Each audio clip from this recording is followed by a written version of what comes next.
Olá, boa tarde. Você acompanha agora notícias do Brasil e do mundo dessa sexta-feira, dia 9 de junho.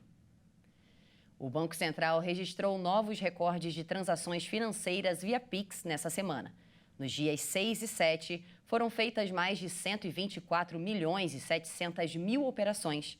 Ambas as datas foram quase 250 milhões de transações do tipo registradas pelo sistema financeiro e contabilizadas pela autoridade monetária. Segundo o Banco Central, o último recorde foi registrado no dia 5 de maio, com 124,3 milhões de transações. A autarquia observa que os últimos meses têm registrado o crescimento da participação da modalidade instantânea de pagamentos entre pessoas físicas para comerciantes, representando quase 30% dos PIX realizados no mês de maio. Desde seu lançamento em novembro de 2020, o Pix teve ampla adoção como meio de transferência digital, principalmente entre pessoas físicas. Vem crescendo também, conforme o Banco Central, a utilização como meio de pagamento por empresas, administração pública e empreendedores formais e informais.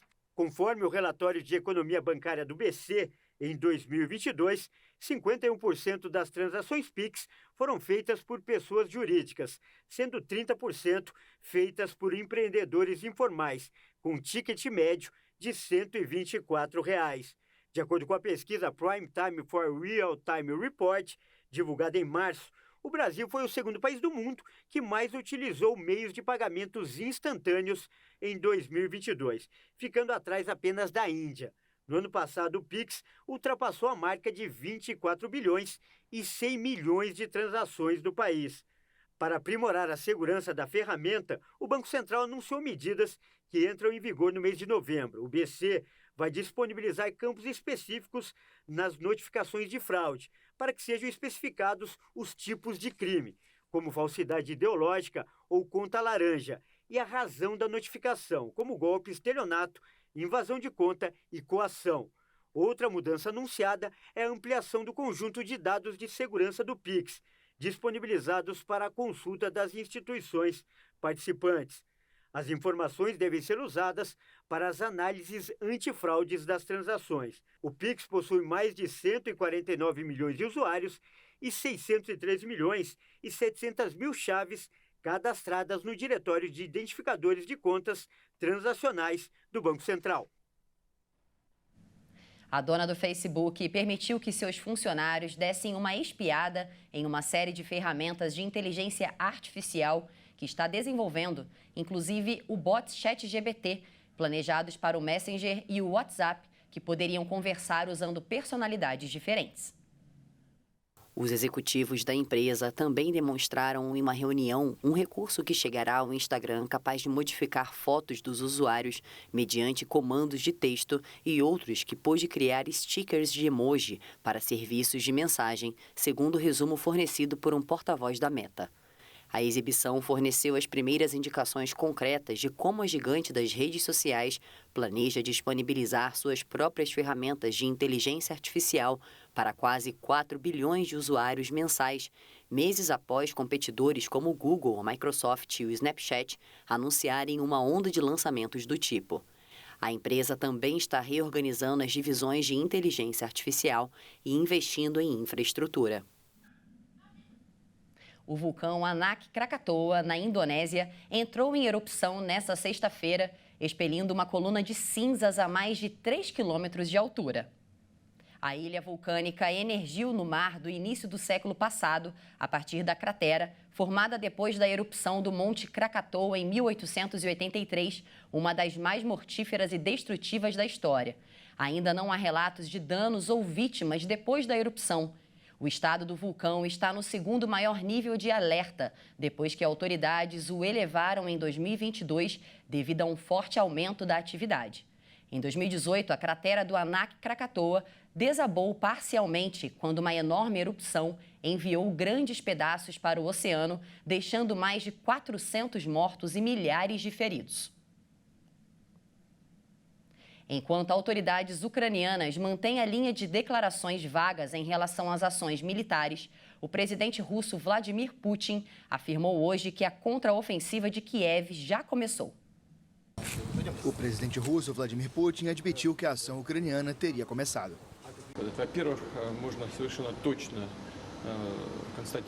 Primeiro de tudo, podemos definitivamente dizer que a ofensiva ucraniana começou. Isso é demonstrado pelo uso de reservas estratégicas. Essa é a primeira coisa. Em segundo lugar, as tropas ucranianas não alcançaram os objetivos na área de combate. Isso é absolutamente óbvio.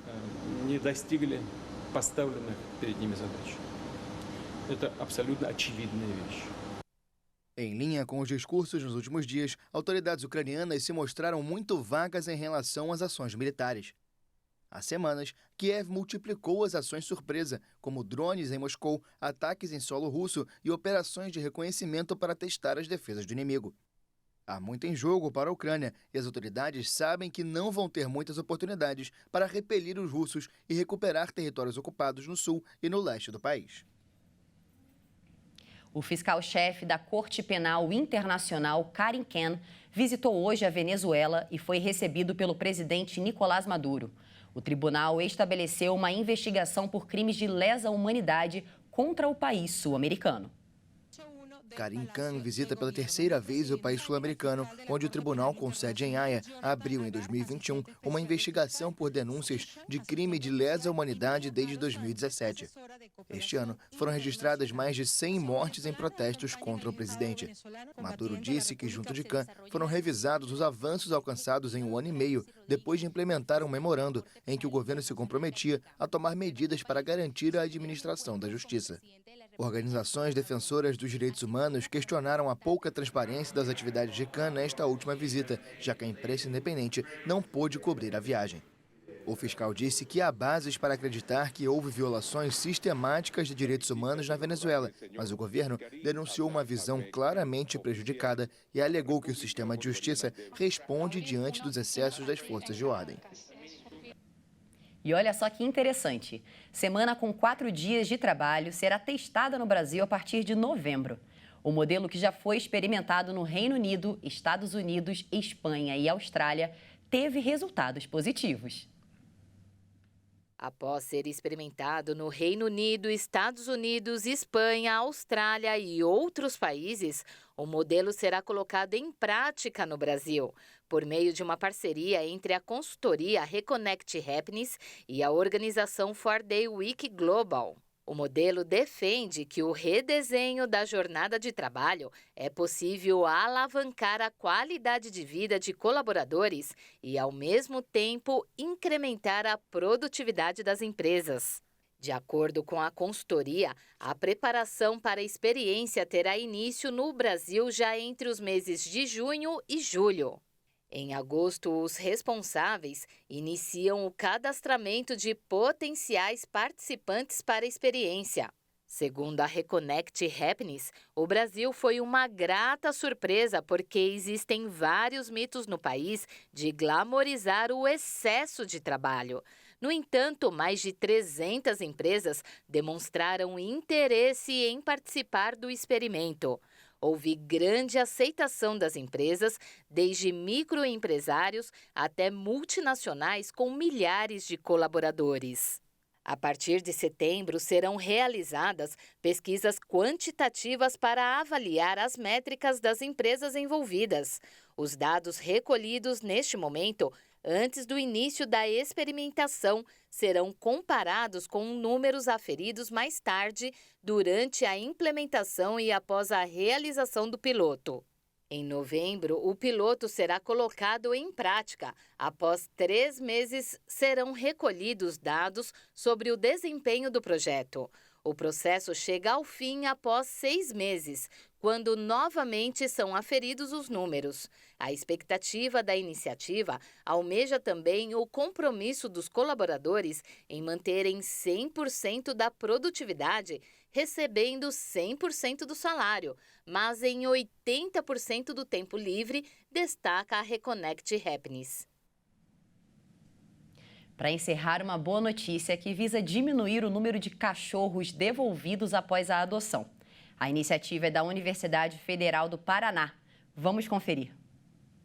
A pesquisa mostra que cerca de 70% dos cães devolvidos é por mau comportamento. No abrigo da prefeitura, 4% dos cães adotados só nesse ano foram devolvidos e já entre os animais que passaram pelo treinamento, nenhum retornou. Para que os cachorros treinados encontrem interessados com mais facilidade, voluntários podem se inscrever para fazer um passeio com eles sem compromisso de adotá-los no final. De acordo com a Organização Mundial de Saúde, somente no Brasil, cerca de 30 milhões de animais estão abandonados atualmente, sendo aproximadamente 20 milhões de cães e 10 milhões de gatos.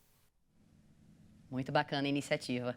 E essa edição fica por aqui. Você acompanha outras informações logo mais no Jornal das 18h30 com Maria Alice Dias. Uma ótima tarde para você.